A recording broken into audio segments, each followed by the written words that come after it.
Hey, it's yet another season when anime air for our enjoyment, or just to taunt those people who are, well, taking exams, since they can't watch those airing anime. Unlike my other first impressions videos, I have not seen all that is currently available for each anime that I'm going to be talking about, since academics have been eating up most of my time recently. I've also been preoccupied with a little something called JoJo's Bizarre Adventure, but that's irrelevant right now. That doesn't mean that there's nothing to talk about though, since this season does have some legitimately good anime to offer. And with that out of the way, let's get started.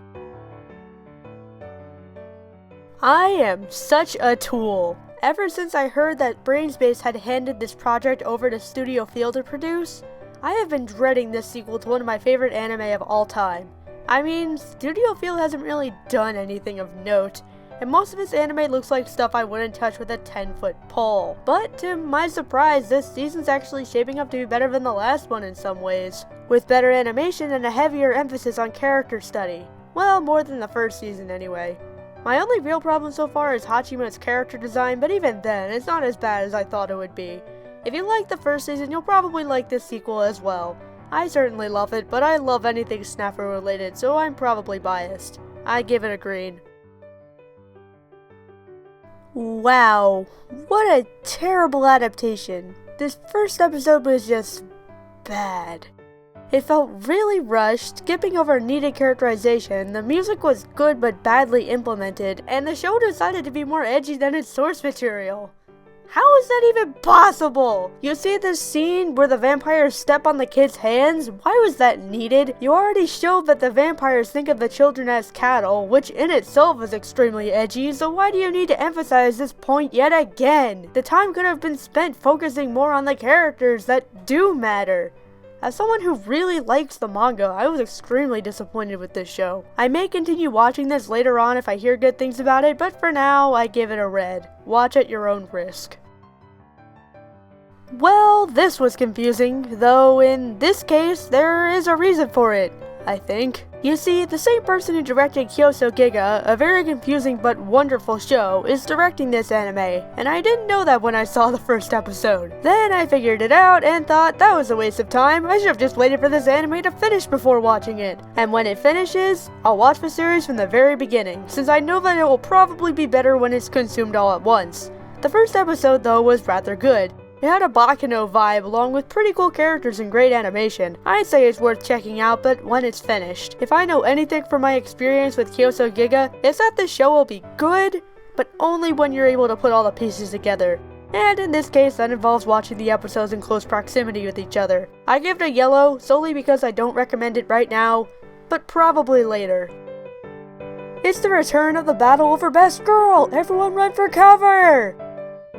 In all seriousness though, this is just more nisekoi for those who wanted more nisekoi. If you didn't like the first season, then you're not going to like this. As someone who really enjoyed the first season despite how repetitive it got, I'm having a blast watching this at the moment, and I'm predicting that I'll continue enjoying it until it concludes. Just so long as Marika doesn't get another episode dedicated to her, that is.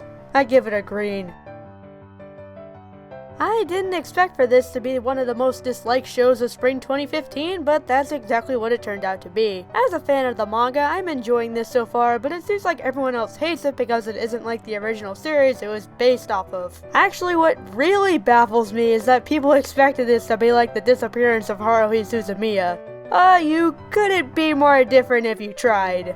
Nagato Yugi-chan is a moe slice of life show, and if that doesn't appeal to you, then you're out of luck, no matter how much you like the original show. In the meantime, I'm going to just sit in my hipster corner and continue to enjoy this show, unless it takes a massive nosedive later on. I give it a yellow. The main thing I took away from the 2 episodes I saw of this anime is that it's dumb fun with some delicious looking food. It's nothing incredibly special, but it has an epic enough atmosphere and pretty likable characters. So I'm going to continue watching it when I get the time. Honestly, there isn't much else to say about this show other than that. I give it a green. A lot of things can be said about this show, however. Wow, Who would have thought that this show would be the most popular anime of spring 2015? I certainly didn't. I personally thought it looked incredibly generic. Well, because of its popularity, I decided to check it out, and my impressions of it did not change in the slightest. This show uses practically every fantasy cliche in the book. The loser protagonist that wants to become stronger, the strong and attractive female lead, the obnoxious supernatural female sidekick, boring monsters, and it's also following the trend of making everything seem like a video game. I would call the MMORPG mechanics in this anime unique if I haven't already seen them before in Sword Art Online. Though I guess the main difference is that this anime doesn't take place in a video game, but that just makes the anime setting all the more confusing. Also, why are all the gods in this world female, and why are Loki and Hestia in the same universe? You can't just make these random changes when you're basing your story off of pre-existing mythology, Danmachi. You're going to piss off some people, myself included. However, this show does have some merits. The animation's pretty nice, and I did find myself liking the relationship between Belle and Hestia. That's not really enough to motivate me to continue watching this though. I give it a yellow. The main reason I decided to watch this anime is because of the people behind it. The manga it was based off of was written by the same person who did Fullmetal Alchemist, which is my favorite anime of all time, and she adapted her work from a series of novels written by the same guy who wrote Legend of the Galactic Heroes, one of the most revered anime of all time, though I haven't seen it yet. So naturally I wanted to watch this. It's decent. Yeah, there are a lot of good things within the show, like Arslan, Darien, the world building, the politics, and the interesting themes, but at times it can be kinda boring.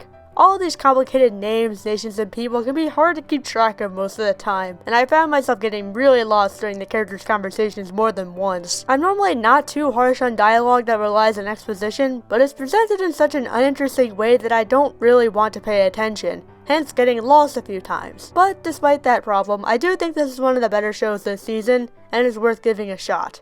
I give it a green.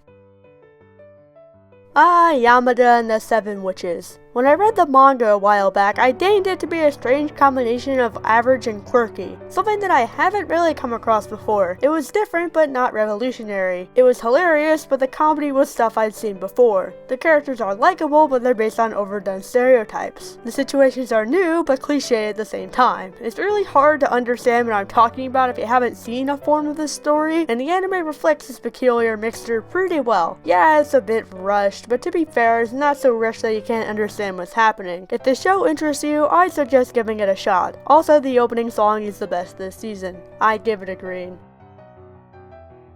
Fun fact: this show wasn't featured in the first draft of this script because I forgot that it existed. I only remembered it when setting up my video because the title card has Archer's face on it. That alone should tell you how little I care about this show. It's kind of amazing, really. A show that I was incredibly excited for a while back in the fall is now the show I care the least about this spring. At least the visuals still look nice. I give it a yellow. I'll keep watching, but if it gets any worse, I'm dropping it. Well, that's all from me. What have you guys been watching this spring season, and what do you think is the best spring anime? Leave it in the comments, and I'll see you guys next time.